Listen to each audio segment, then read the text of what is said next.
and gentlemen, presenting the 235-member Michigan Marching Band. Band, take the field.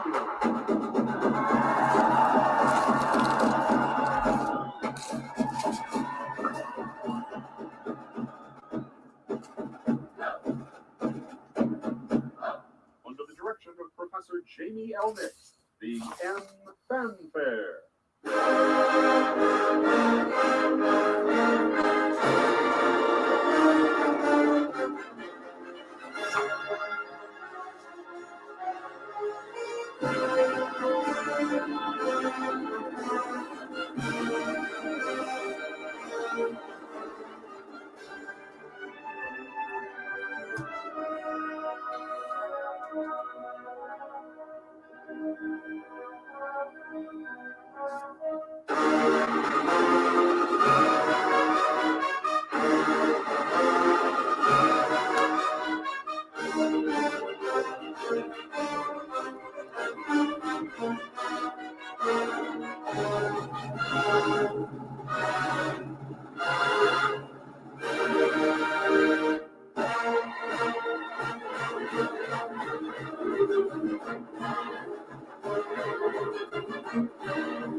Hey guys, welcome to Big Discussions 76 Sports.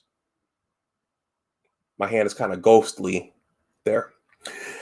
Anyway, welcome to Big Discussion 76 Sports. You guys know who I am. I need no introduction. I see I have a comment here. Let me see if it's who I think it is. Nope, it wasn't Abdul Gaines. It's Sour YT. What's going on, Sour YT? Thank you for being the first commenter in tonight.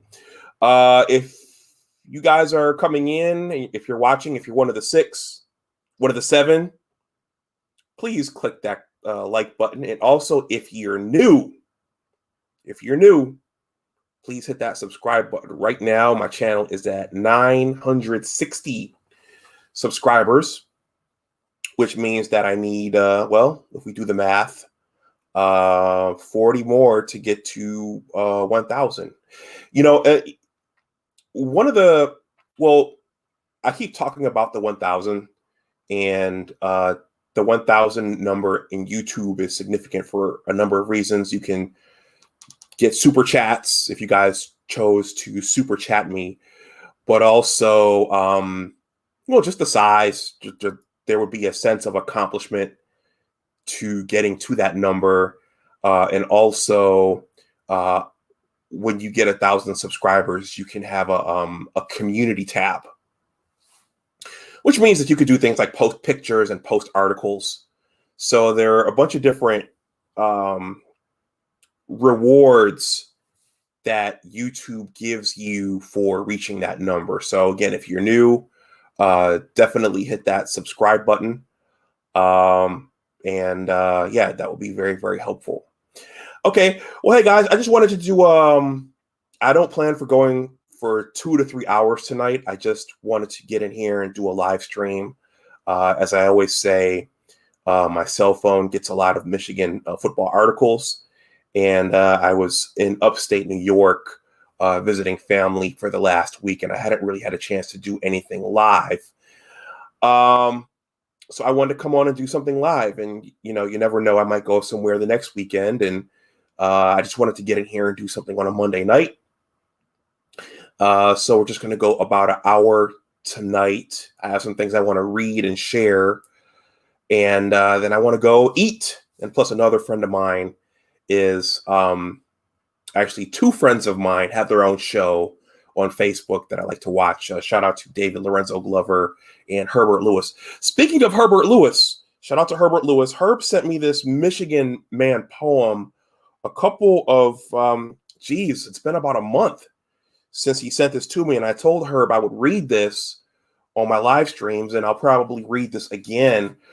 But this poem is called Michigan Man, which has been the topic of discussion here quite a bit. It reads as follows. He grabs his chipped, painted helmet lunchbox and hits the sled. That's a Michigan man. The glitz and glamour is the muddy, grass-stained uniform he takes off after a game. That's a Michigan man. The Saturday autumn sun and leaving opponents blue after a loss is the aim of a Michigan man. His only mission, a win. A loss is unacceptable. That's a Michigan man. He did what Bo knows. He did as Bo coached. That's a Michigan man. I know you guys are just eating this up. He despises the sousaphone. The state of Ohio is non-existent. That's a Michigan man. He invests in silver, yet dislikes the colors because it's close to gray. Scarlet is the name of a fictitious character that's gone with the wind. That's a Michigan man. The only horseshoe he acknowledges is the one on the hoof of a racehorse. That's a Michigan man. So the next time someone asks you what a man is, you could answer in a myriad of ways, including, I do not know. However, when someone asks you what is a Michigan man, your reply should be accountable. That's a Michigan man. So shout out to Herbert Lewis for that poem. Okay, guys, before we jump in, I just have to show this to you. As many of you know, I've come to YouTube as a writer first, and I'm working on a book, and I just started a new website. I'm going to show this really, really quickly so we can jump in and then jump off so I can go ahead and eat this nice Chinese food I brought back from Buffalo. But my new writer's website is called Big Words Authors. I'll be showing this, as it grows. But if there are, so the question was, I'm working on a book. I'm a regulatory scientist. I work in the government. And how do you go from being a regulatory scientist to a writer? Well, you have to show that you can write, and you have to. And I thought I wanted to create a platform to start to discuss my book and those kinds of things. But I realized there are other people like me who also want to write, but don't know where to start and don't know how to get their names out there. So I started this website. If any of you guys are out there watching live or on the playback, if you have any book projects that you're working on, any essays or short stories or poetry that you want to publish up, I'm willing to do that for you on my site for a small fee or for a donation. And so that's there. Big Words Authors. It's a writing website, more literary, more creative writing than my blogging platform. So I just wanted to show that to you guys. I'm not going to show you the whole thing right now. I'll show that as this as we go on. Okay. So 2 comments. Sour YT says hello. Wolf58 says you'll get to 1,000 by this coming football season. I think. You know what, Wolf58? I think you're right. So I'm just going to keep plugging away, and we'll see what happens. Okay. So tonight's topic. I'm going to do some reading for you guys. But tonight's topic is, can new coaches and a new vision fix Michigan's defense? Okay, so that was an article that was actually sent to my smartphone, and I read it. I'm getting a lot of articles. Of course, we know Giles Jackson transferred to UW out in the Pac-12, and I think some other guys have entered the transfer portal as well. And I saw another article about how I think Michigan might have lost a quarterback in the 2022 recruiting class. But the net of it is I'm getting a lot of articles. And I got a recent article about the defense. And as you know, as part of Jim's strategy for staying on board as the head football coach at the University of Michigan, he decided to shake up his coaching staff and basically clean house. So that means that one of the casualties of his cleaning house is our former old grizzled defensive coordinator, Don Brown. And I liked Don Brown. I thought I liked old grizzled coaches. I liked watching, prior to COVID, I liked watching the press conferences on YouTube, and I liked sitting and listening to Don, talk about the TOEFLs and his Viper defense and how the defense is improving and those kinds of things. And I just like listening to him talk his X's and O's and those kinds of things. But as we all know, in the COVID-19 shortened season, it was a brutal season for the defense. And that's what in large part led to Don and Jimbo parting ways. And Jim, what was surprising about it was Jim, as we know, Jim was fiercely loyal to his assistants. But after what happened, there was just, I think a parting of ways was the best way to go. And also his defense, while it did well against lesser opponents, lesser talented opponents, and opponents with fewer athletes, his defense did well against those teams, but against teams that solved it, as I'll read for you in a second, and against the Ohio State University, his defense got obliterated. I have another comment here. I'm going to read it really quickly. Wolf says, at last count, 18 Michigan players have entered the transfer portal this offseason.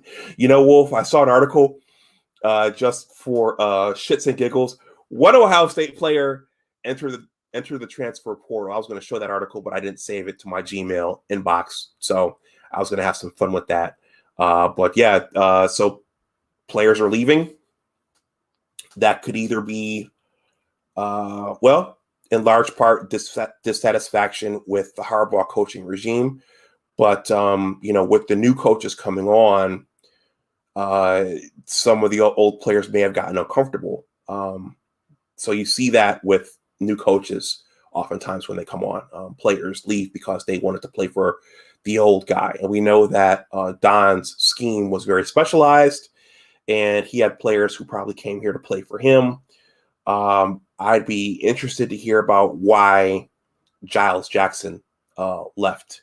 But, you know, we'll get to that in another live stream. But in any case, the defense, as I thought about this, I thought back to the 2018 Ohio State game, or the Revenge Tour game.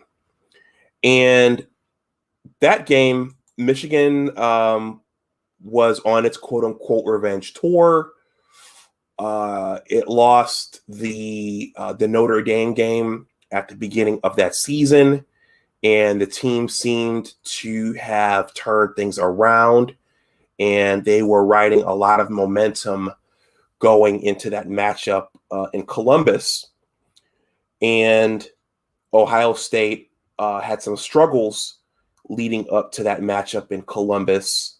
And I think there was a surprising Purdue loss that knocked the Buckeyes back on their heels. And there was according to John U. Bacon's book, Overtime, the Buckeyes escaped Maryland the weekend before the Revenge Tour game.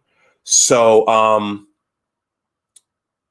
going back to that season, all signs were pointing towards Michigan winning that game. Now, of course, we know what happened. But my feeling is that the 2016 Ohio State game and the 2018 Ohio State game were probably the two winnable games for Jim Harbaugh. And those are probably the biggest two games of his tenure. We know what happened in 2016. It was close, went down to the wire. But the 2018 game, I think, was a head scratcher for a bunch of us. But then again, when you go back and look at what happened, it wasn't so much of a head scratcher. I'm going to read a page. I'm just about done with this book, guys, but I'm going to read a page from 2 or 3 pages from Overtime, specifically what John U. Bacon wrote about the Ohio State game, because I think it feeds well into the article that I want to focus on for this live stream. So this reads as follows. And the last part of this, I think you guys are going to get a kick out of. But here we go. At 6 a.m. on Saturday, November 24th, 2 commercial buses hummed in the dark, empty parking lot of Ann Arbor's Briarwood shopping mall. Cars slowly rolled up to let passengers out, who quietly boarded the buses as if part of a secret rendezvous. The players' parents filled every seat on both buses, wearing jerseys with their sons' numbers and names, packing enough snacks to keep everyone happy for the drive to Columbus. Normally 3 hours, but on this day, 4. I see some new folks have come in. If you've just come in, please click the like button. If you're new to the channel, please subscribe. More Michigan football parents traveled by themselves, though some thought twice. In 2016, he's here. The Bredesons drove to Columbus to see Ben play as a freshman. After Michigan lost in overtime, the abuse became so nasty they felt compelled to surround their 12-year-old son, Max, in a tight triangle of mom, dad, and son, Jack, for safety. We wore our Michigan stuff, but that shouldn't be a problem, Deb said. It wasn't anywhere else. It wasn't anywhere else. They yelled everything at us nonstop. A woman my age with pom-poms shoves them in my face and yells, "You lost." Okay. I'm going to skip ahead. What's going on, Sheed? What's going on, Abdul? I'm going to skip ahead to the actual discussion of the game because I want to get off in an hour and eat and go watch my friend's Monday night show. So I'm going to skip ahead. Some thought it would be a battle. Others, a Michigan blowout. But no one predicted what happened. While Michigan's offense had to settle for field goals, the Buckeyes employed the same attack that Northwestern and Indiana had used, slant routes and crossing patterns, to build a daunting 21-6 lead with 3 minutes and 18 seconds left in the first half. So with the way the defense had played for most of that season, to see Ohio State come out and move the ball with ease the way they did that day, as a Michigan fan, you were sitting there like, what the fuck is going on here? Like, how is this happening? But as John U. Bacon just stated, Northwestern and Indiana had laid the blueprint for shredding Don Brown's defense prior to that game. And as we saw, Ohio State had the quarterback who could zip the ball if he had time. Dwayne Haskins. I thought Dwayne Haskins was better than JT Barrett in terms of being a pocket passer. So if Dwayne Haskins had time, he had the arm, he had the touch, and Ohio State had the speed outside with Chris Olave and those guys. And by the way, that day, Abdul Gaines was still a Michigan fan. He has since switched sides. Okay. The Wolverines, accustomed to staying cool under pressure, countered with a 79-yard drive to cut the lead to 21-13, close enough to take to the locker room and regroup. Then, a gift. Buckeyes fumbled the following kickoff on the 9-yard line. Patterson hit a wide open Chris Evans, and suddenly the score was 21-19. Yeah, that whole turn of events kind of gave you new life. You're like, okay, now we're only down 21-19. We're not going to get blown out. We're still in this game. After Michigan attempted an ill-advised 2-point conversion and failed, the Buckeyes got the ball on their 25-yard line with only 41 seconds left. I remember watching that game and thinking, why are they going for 2 points? I would have gone with the extra point to put us down 21-20, if just for morale. But not getting the 2-point conversion, I think that was a step back mentally for a fragile team who was unexpectedly getting punched in the mouth by Ohio State. 3 Michigan penalties and 1 33-yard pass later, the Buckeyes were down to Michigan's 3-yard line. On 2nd and goal from the 2, Haskins ran the option to the right side and tossed the ball to Tate Martell, who looked like he had plenty of space to score.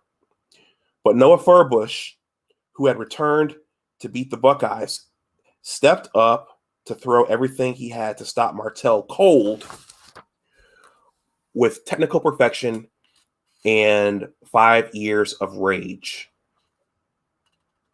The Buckeyes had to settle for a field goal and a 24-19 halftime lead. You think about a guy making a play at a tough moment in the game, Jansen said. John Jansen. You just backed us down 70 yards in less than a minute, but I'm not going to give you this last yard. I refuse. I'm going to fight you for every inch. That defines Noah Furbush as a player, as a leader on his team, and the man that he is. And I think Noah Furbush was an Ohio kid, though maybe not one of the highly recruited ones that Ohio State gets, or that Ohio State is keeping these days.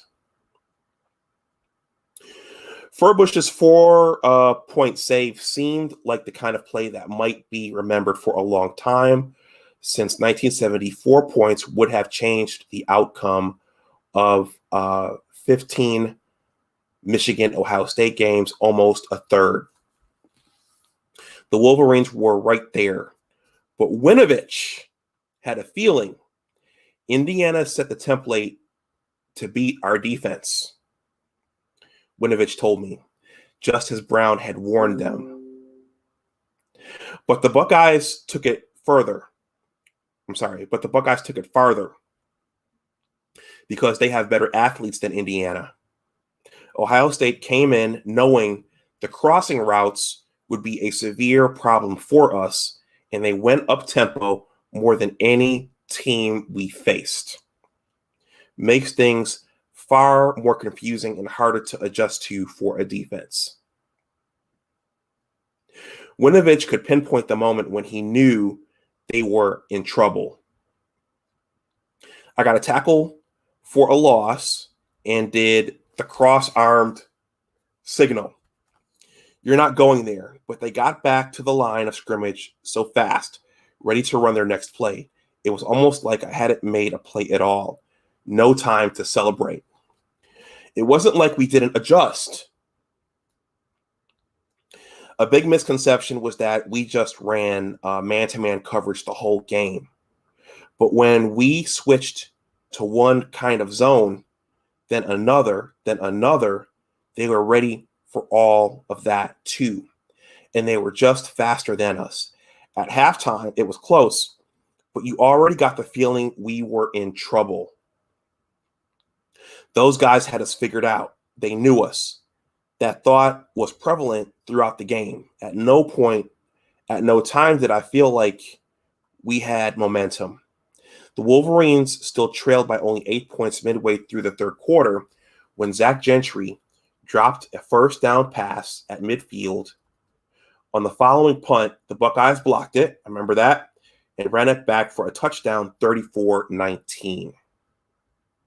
3 plays later, Patterson threw an interception that the Buckeyes quickly converted to another touchdown for a 41-19 lead en route to a 62-39 thrashing.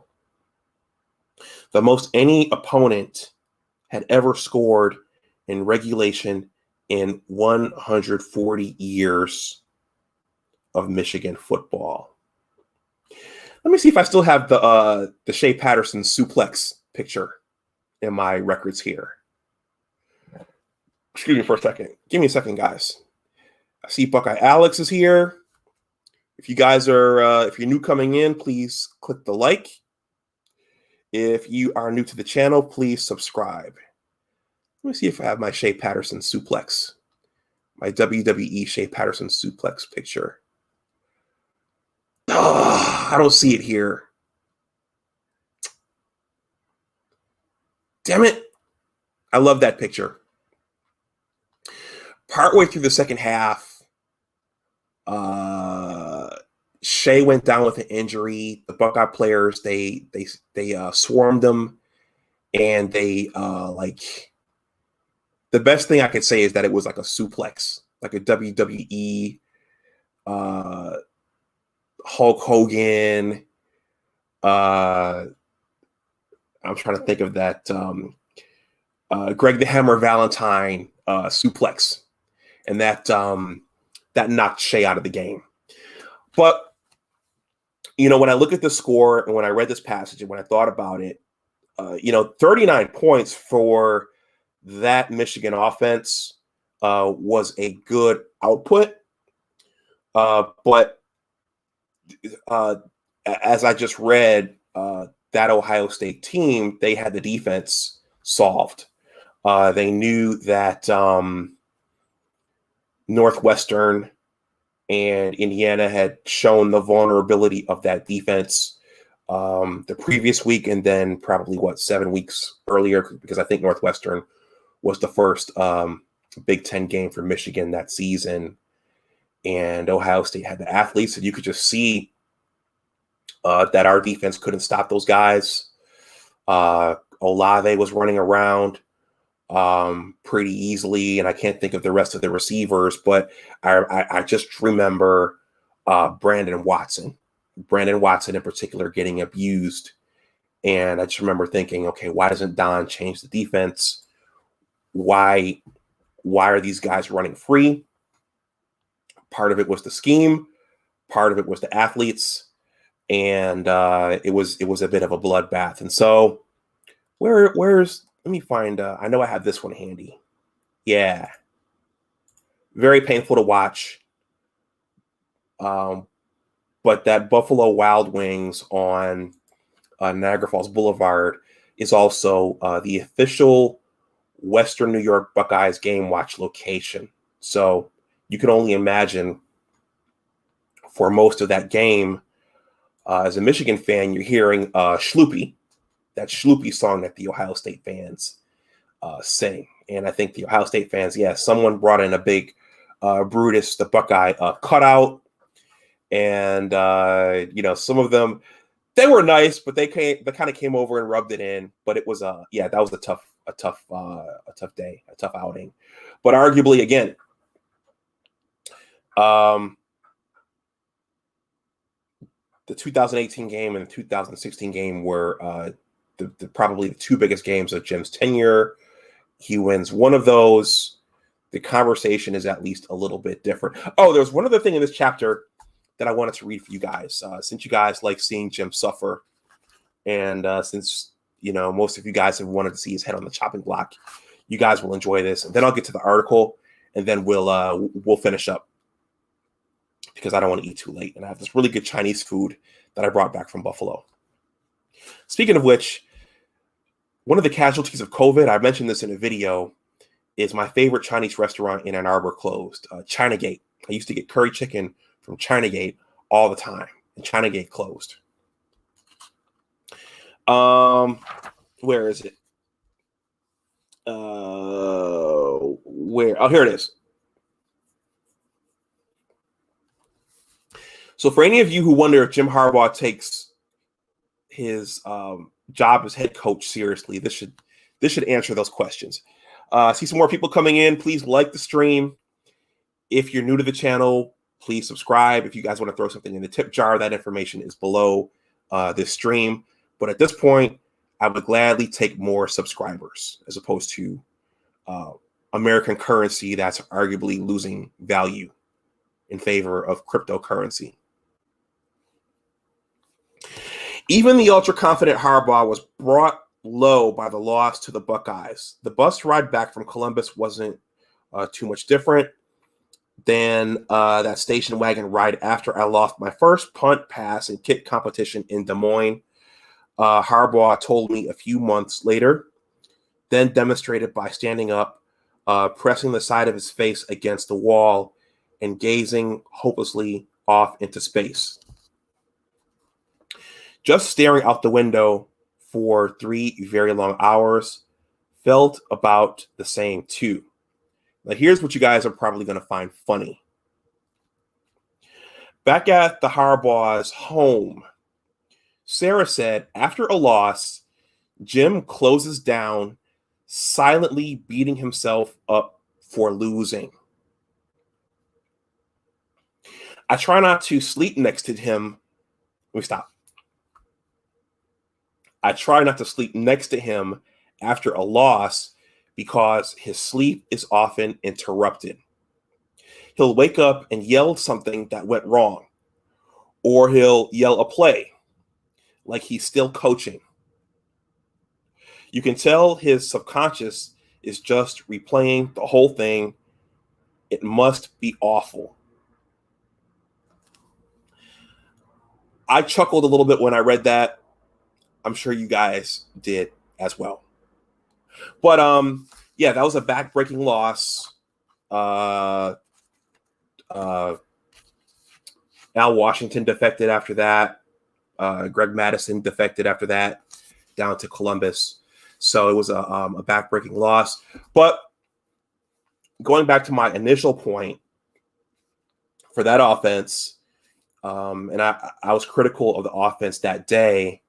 I thought that Nico and Donovan Peoples-Jones, I think our skill position players should have gotten more targets. But looking at that score, obviously no one would have thought that the defense would have given up the points that it gave up. And that's not including the punt block or any of the other things.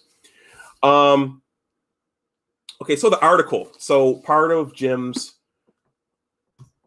strategy for however much longer he'll be with us was to clean house and go younger. So that's what he did. As you know, our two co-defensive coordinators are Mike McDonald, who Jim hired over from his brother John's staff in Baltimore, and also Maurice Linguist, who was on the coaching staff of the Dallas Cowboys. So Jim went younger and he pulled assistants from the NFL. And in the last live stream, I played a commercial that Buckeye Alex enjoyed of Maurice Linguist coaching our defensive backs up. Let me look at the comment section here. I'm going to read some of the comments before I read the article. Let's see. Well, we got to see what Abdul Gaines said.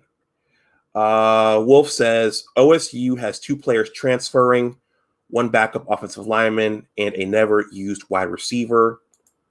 Abdul Gaines says, Here we go. This is the 7th season for Harbaugh. The Wolverines keeping him this season is ridiculous. There's no changes in coaching or philosophy that can make me believe in Harbaugh. You know, Abdul Gaines texted me earlier. Does the Michigan program not know how much pressure it's under this upcoming season? And Abdul Gaines very much reminds me of George Steinbrenner from Seinfeld, because he's quick to put his coaches' heads on the chopping block no matter what. He would have who was the last person Abdul Gaines wanted to fire? Abdul Gaines was going on and on and on about how Juwan Howard, this was Juwan Howard's year to win the Final Four, and it was a wasted year. And if it wasn't for it being Juwan Howard's first year, Abdul Gaines would have fired Juwan Howard. Sheed, we here. Appreciate you being here, Sheed. Peanut Butter Hero says Michigan needs to tighten up. Peanut Butter Hero says Don Brown is a joke. Peanut Butter Hero says, do you watch Johnny Olden? Who is Johnny Olden? I don't know who that is. Wolf58 says, a big part of coaching is adjusting on the fly. Neither Don Brown or Harbaugh have ever been able to do that at Michigan. That's a fair assessment, though arguably Don might not have had the horses in 2018 to guard Ohio State's skill position players like Chris Olave. I can't think of who else was in that wide receiver core. Alex, if you can let me know who else was in that wide receiver core that day. But I just know Brandon Watson was getting abused. Tyree Kinnell was playing safety. And you could see our defense, their back was just getting broken. And, I think the players eventually didn't want to play anymore. Devin Bush got hurt. I think Chase Winovich got hurt. I think Abdul Gaines' favorite Michigan defensive player, Rashawn Gary, I think he eventually waved the white flag. So it was bad. Yakov says, if the OSU and U of M rosters were mixed, you could count on at most 3 fingers the number of Wolverines that would start. Alex said that in I think the last live stream. He stated that very few Michigan players could start for Ohio State. Let's see. Bro, we really need to do a collab with Johnny Olden. Okay, I'm going to look this guy up because you're the second guy who mentioned him. Like I said before, Michigan teams under Harbaugh are front runners. When they get down, they stay down. I remember 10 years. It's called an ass kicking. It's called a crossing pattern. In 2018, Michigan came in overconfident and got humbled. Revenge Tour. Revenge Tour got canceled that day. Yep. And I think Karan Higdon guaranteed a win. I've never been a big trash talker. When I played sports, I wasn't a trash talker. That wasn't my thing. I think you just go out there and just let your play do your talking. Because if you guarantee a win and you don't get it, then you look bad. Michigan has been overconfident since Coach Harbaugh stepped on campus. Are you sure, Trappa? Let's see. AD, yeah. Didn't they start tripping the OSU players in that game? Agreed. Let's see. LOL. It's called being a loser who wants to sleep next to a loser. Reminds me of Robert Downey Jr. in Iron Man. Let's see. I did. Olave became a legend in that game. Yep. I know his name forever now. Play the commercial. No, Alex, we don't have time. That's what happens when you decide one man is the savior and he can do no wrong. COVID can't save you, Jim. Yep. The game will get played this year. He's not wrong. I'm going to read what Abdul has to say, then I'll get into the article because we're at 40 minutes. Please don't start down that road. I'm not sure what road that is, but I have a feeling it's related to Abdul. The Blue Bloods will be back next year. It was about Juwan Howard and the Wolverines. Okay, so I'm going to jump into this article and then we'll wrap things up. Let's see. Yep, I was going to read an article about the spring game. The spring game was this past weekend. I saw a lot of rumblings on Twitter that they didn't let anybody in the big house to see the game. And, what are they hiding? But I believe the state of Michigan's COVID cases are spiking. Not infections, positives. There was someone under one of my videos who said, they're not infections, they're positives. Okay. So we're just going to do the one article today.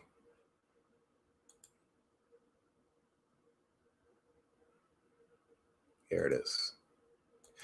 If you're new coming into the stream, please like the stream. If you're new to the channel, I'm having a hard time talking tonight. If you're new coming into the stream, please like the stream. If you're new to the channel, please subscribe to the channel.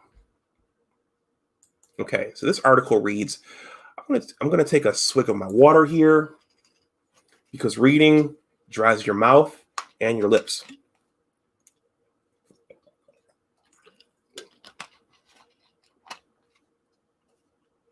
Shout out to Bernard Riley and Ike Okamian. I'm going to try to drink more water because it's better for you and it stops you from getting hungry.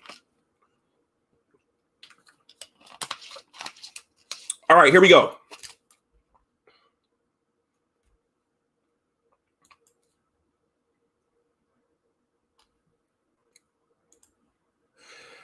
Can new coaches and a new vision fix Michigan's defense? New co-defensive coordinator Maurice Linguist spoke to 538 about changes coming for the Wolverines. That picture there, I believe that's Vincent Gray. And not sure who number 7 is. That's not Daxton Hill. That's two of them chasing Sean Clifford, I believe. And as you all know, the Penn State game was the last game that the Wolverines played in the 2020 season before, well, they were concerned about COVID. And the Penn State game, that Penn State game right there got pretty bloody. Cade McNamara ran off the field with his shoulder like this. Super Joe went in and couldn't do anything. So that was our last game for the season. And based upon how that went, and based upon the fact that we were probably going to match up with Tua Tagovailoa, his brother, the next week, and then the Ohio State team the week after. It's probably better that we didn't play those 2 games. All right. My Chinese food is calling me. Like anyone going through an identity crisis, Michigan football has had to make some changes. It's tough to hang your hat on defense in today's version of the game, but the Wolverines had done so under aggressive former defensive coordinator Don Brown, who took over for the 2016 season. The early returns were immediate and impressive until they weren't. Keep in mind, that first year, those were all Brady Hoax players. Chris Wormley, Ryan Glasgow, Channing Stribling, Jordan Lewis, Mike McCray, Jabril Peppers. But even though that team had success in 2016, there were arguably a lot of missed holding calls against Ohio State. That scheme, even with those veteran players, that scheme was vulnerable. And in certain games with those players, that defense got gashed in Don Brown's first year. So you could see it back then, even with those veteran defensive players. Okay. This chart, let's see. Let's take a quick look at this chart. Michigan's defense rose quickly but fell apart fast. This acronym EPA stands for expected points added on defense by play per season for the Michigan Wolverines under head coach Jim Harbaugh.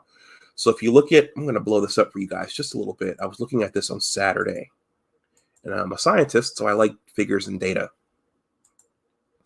So the y-axis represents the years, the x-axis represents the years, the y-axis represents expected points added. So let's see. If you look at the rush defense, so I'm interpreting this as the rush defense from 2015. There was an increase in the defensive performance here. And then as you go towards 2020, it trends downward. The same is true for the pass defense. There was an increase in pass defense in terms of performance from 2015 to 2016. And then it gradually trended downwards, headed towards 2020.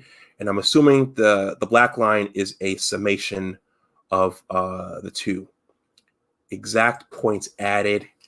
That's a deceptive, in terms of title, that's a deceptive stat. Expected points added. You would think for a defensive stat, it would be points allowed. So you'd expect to see it go down and then go back up. Anyway, back to the article. Out with the old, in with the new. Brown is gone after a fairly disastrous 2020 season in which the Michigan defense dropped off a cliff, finishing 36th among Division I FBS teams in SP. A far cry from its usual top 10 performance and contributing to the team's 2-4 record. Yeah, if you recall, those quarterbacks were looking right over at Vincent Gray and throwing to that side over and over and over again for completions or pass interference calls. It was painful to watch, and I imagine it was painful for Vincent Gray to run out there play after play to have that happen to him. Head coach Jim Harbaugh shook up his coaching staff by hiring 4 new defensive coaches, including Maurice Linguist, who will serve as co-defensive coordinator. Linguist spoke with 538 as the spring practice began in March to discuss defensive trends in college football and Michigan's defensive identity. 3 months after joining the program, Linguist is continuing to evaluate what the Wolverines will look like on defense, but he's not rushing it. The easiest thing to do when you walk into a new job situation is to say, okay, everything you guys did was wrong, and everything I tell you is right, and we need to blow up everything that you did, he said. I think that's not the most efficient approach sometimes. There's linguists with the Dallas Cowboys. That may be frustrating for Michigan fans who are out on Brown and his old school approach, but consider Michigan's former defense a hammer, a useful tool when you want to bludgeon opponents with a myriad of blitzes and make life difficult for opposing quarterbacks. So remember, that worked against some programs, but not against the elite programs, like our friends down south in Columbus.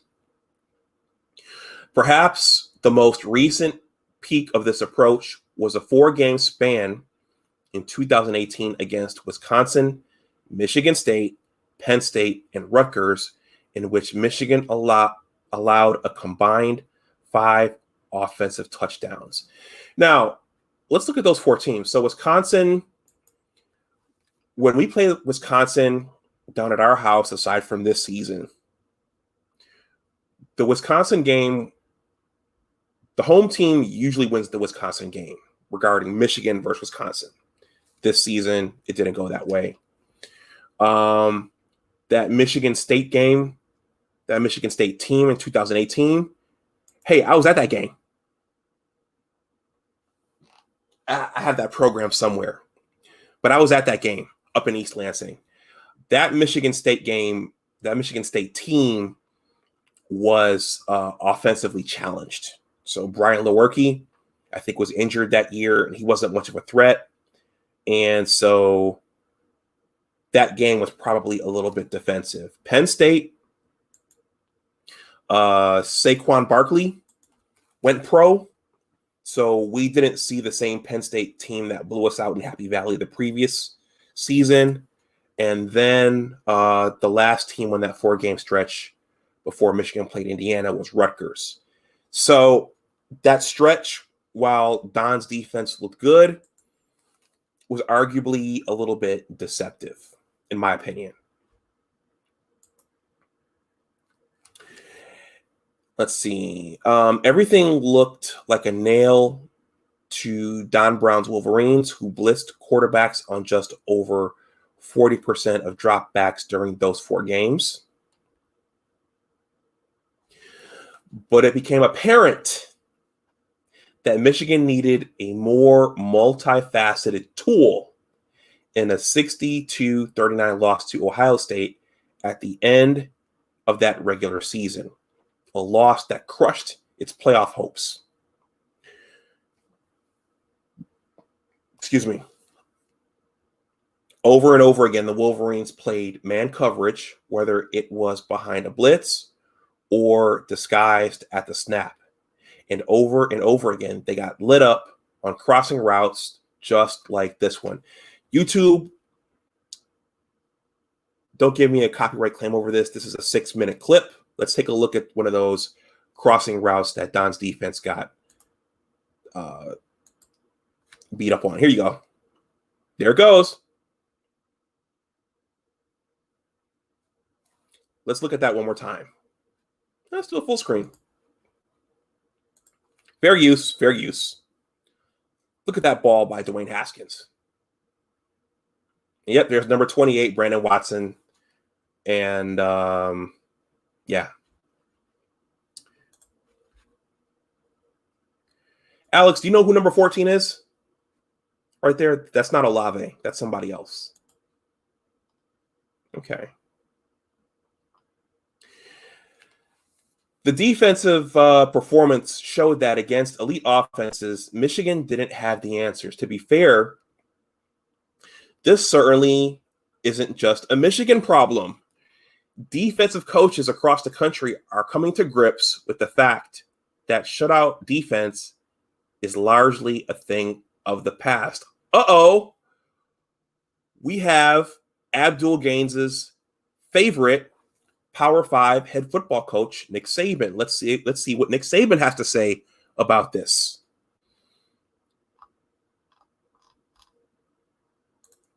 Let's see what Nick Saban has to say about this.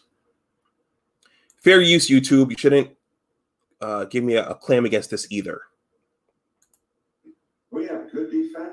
I mean, we gave up 19 points a game last year, and that was first in the SEC. 19 points a game. That's 6 points above what we think is average, which is giving up 13 points a game. And it's first in the SEC. So the game is different now. People score fast. The whole idea, like I grew up with the idea that you play good defense, you run the ball. Fair use, YouTube. Fair use. Fair use. So Nick Saban, he's an old school coach too, by the way. But I think at some point Nick Saban decided to convert over to the spread offense. So, and pretty much every team runs some version of the spread now. Anyway, back to you, St. Nick, 'cause I know Abdul wants to hear what you have to say.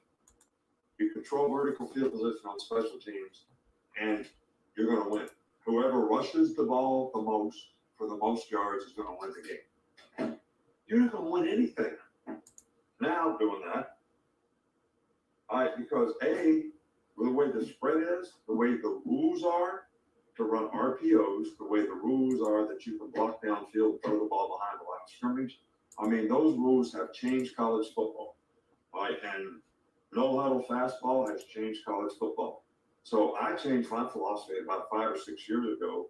And well, it was more than that. When Lane came here, we said we got to outscore him. There you go, Abdul. St. Nick, as Shannon Sharp calls him. St. Nick.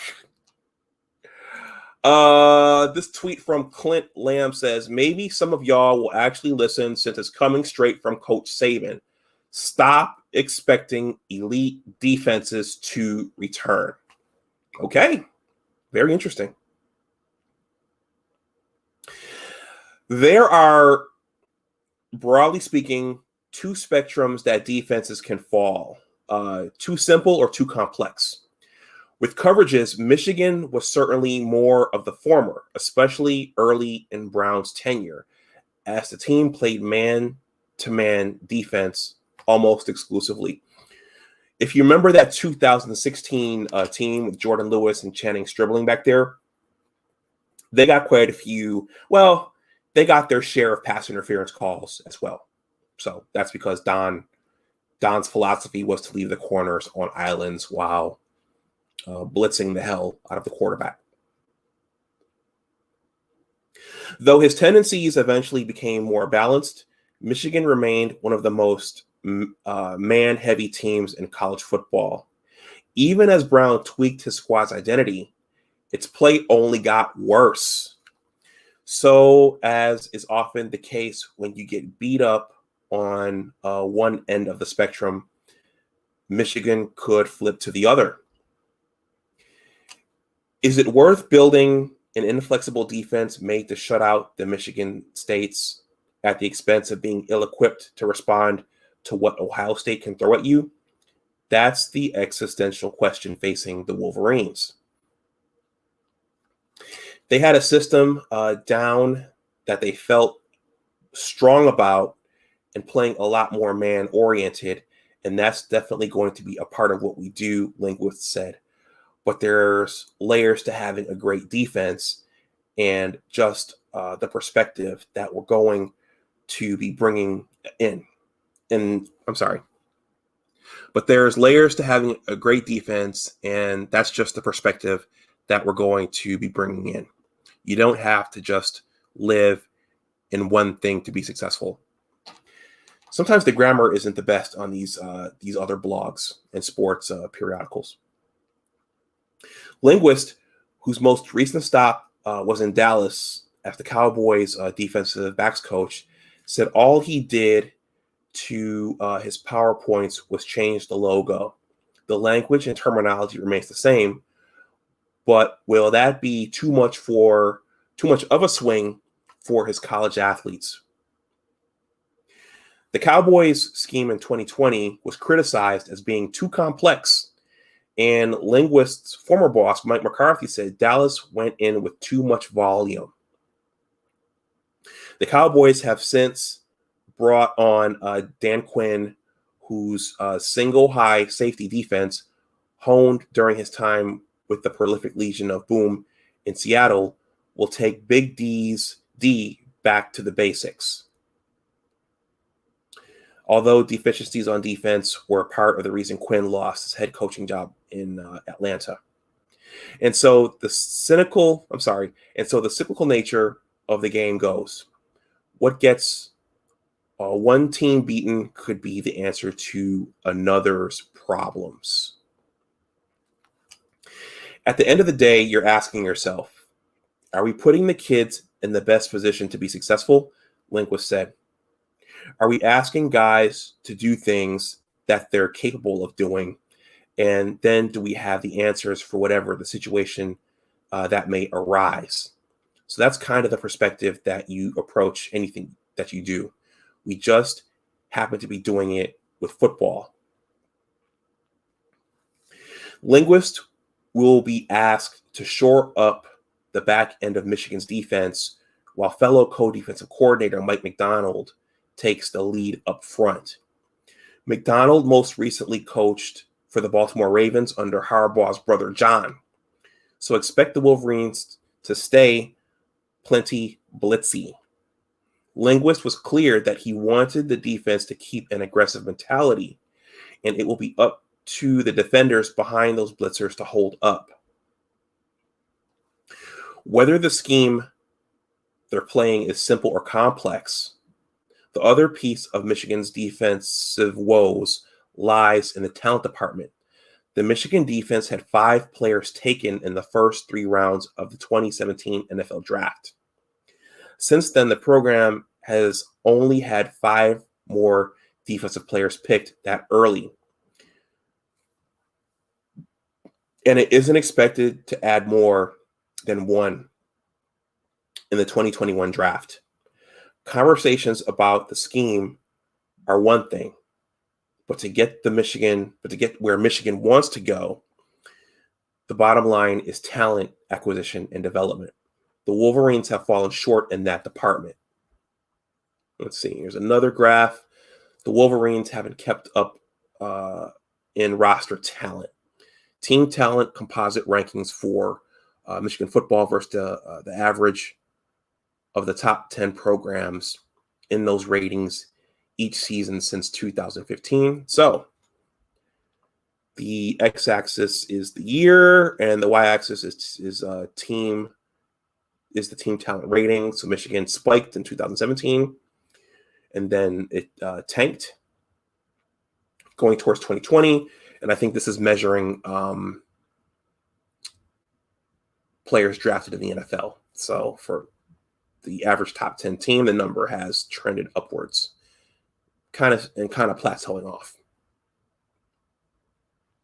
All right, guys, we're almost done. Part of the coaching is beating guys in the recruiting world, which gives you a better chance to beat them on the field as well. Lindquist said, nothing's guaranteed, but getting the right players in, the guys that you want, and I got them here, maybe it'll give you a leg up.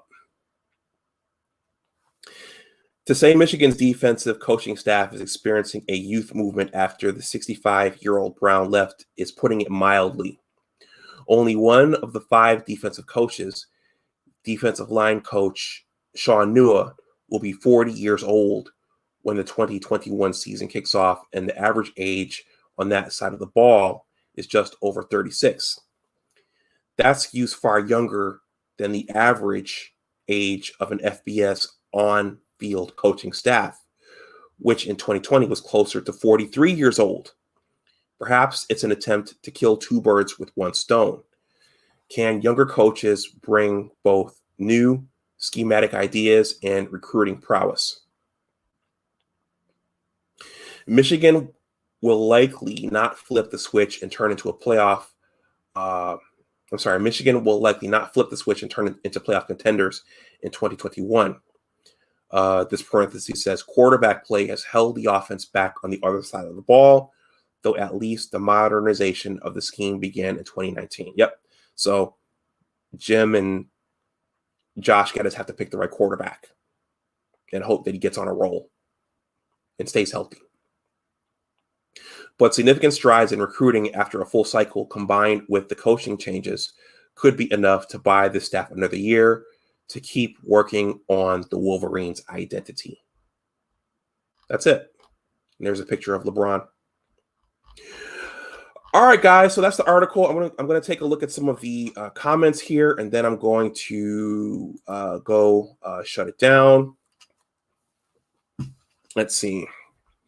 By the way, that our background for this live stream is Aiden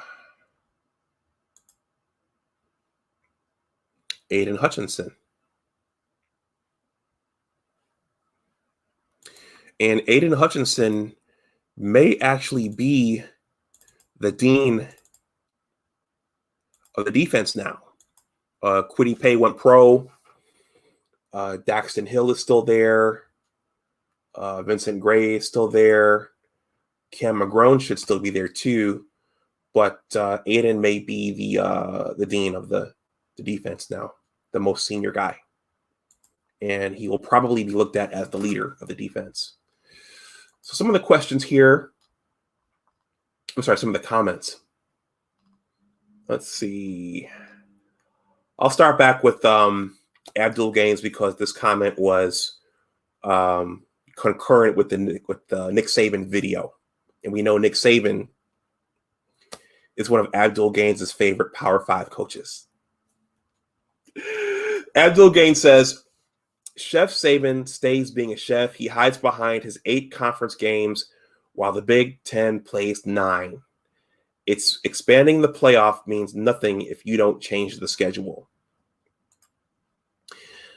Bama to the Bone says, I want to play Ohio State in the shoe next time.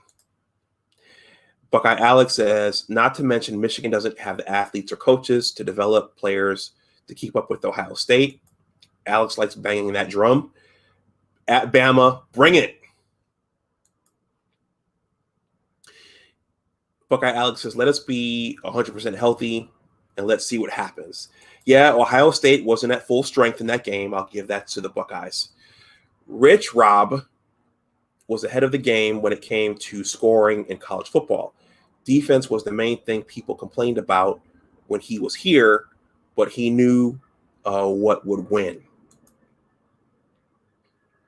Bama to the Bone says, I also want the chance to visit the big house. Whoa. That would be interesting if Nick Saban would bring his team up to Ann Arbor. Right now, that would probably be an easy win for you guys, but I don't know. I can't think of the last time Nick Saban took an Alabama team that far north. Wolf 58 says, does Alabama ever play a game that's not in the South? They're like UCLA basketball of the 60s and 70s. They never left the West Coast. Trepa agreed. At Wolf, hell no. Bama to the Bone says, and OSU and Michigan to visit BDS. BDS. Someone tell me what that is. Because it never has been done. Alex says, I want to play LSU just to do the neck chant. Okay. Bama says, if it was up to most fans, we want to visit stadiums we never been to before. Wolf says, I think OSU and Bama have a series scheduled in a few years, right? Alex says 100. I know OSU would love to beat Clemson in their house. I know I can't wait. CJ the Wolverine says, do you think Daxton Hill is going to break out this year? Well, CJ Wolverine, it's a team sport. And if the front seven isn't creating pressure or doing what they need to do, that puts more pressure on the defensive backfield. So as good as an athlete as Daxton Hill is, we're going to need that production from the front seven. Peanut Butter Hero says Michigan is going to the Outback Bowl next year. Penn State 2010-ish. And Peanut Butter Hero says Alabama has a home series with Ohio State in 2027 and 2028. yeah, hopefully St. Nick is still there. And Abdul Gain says, Alabama hasn't played a road game against a non-SEC Power 5 school since Penn State in 2011. That's basically 2 generations of college football that have passed. Will 58 says, Peanut Butter Hero, thumbs up. And Buckeye Alex says, breakout, toy mean transfer. If he knows what's good for him, go home to Oklahoma. So he's talking about Daxton Hill. And Daxton Hill might be the one Michigan defensive player and football player that Buckeye Alex has tremendous respect for. All right, guys, it's 1:11. I need to eat and get ready to come back here to my workstation in the morning for more pesticide registration and other stuff. So I just wanted to do this live stream and read that article. So we'll see what happens with the defense under Mike Macdonald and Maurice Linguist. I want to thank everyone who came and hung out in the chat and commented and participated. Even if you don't come up on the panel, I normally would have opened this up so Alice could come in, but it's late and I need to eat. So thank you to everyone who watched. I'll check my subscriber count later on. Alex says, like and subscribe. Wolf 58 says, good show, Dr. Dunbar. Thank you, Wolf. I was tripping over my words a little bit, but it's late and I'm a little hungry. I haven't eaten. Johnny Olden, look him up on YouTube. I'm going to write that down right now because you guys, this is not the first time someone has mentioned Johnny Olden, and this guy comes highly recommended. And YouTube is all about collaboration in addition to making the most fancy and well-edited videos. Shout out to my brother, Amal Dunbar. Get with Johnny D. I'll look him up as soon as we get done here. All right, guys. If you're watching on the playback, please like the stream, please share it, and please subscribe. If you want to throw something in the tip jar, that information is below this video. Thank you all for being here. And go blue. And as always, remember that your attitude determines your altitude. Take care, and I will talk to you the next time. All right, guys. Take care.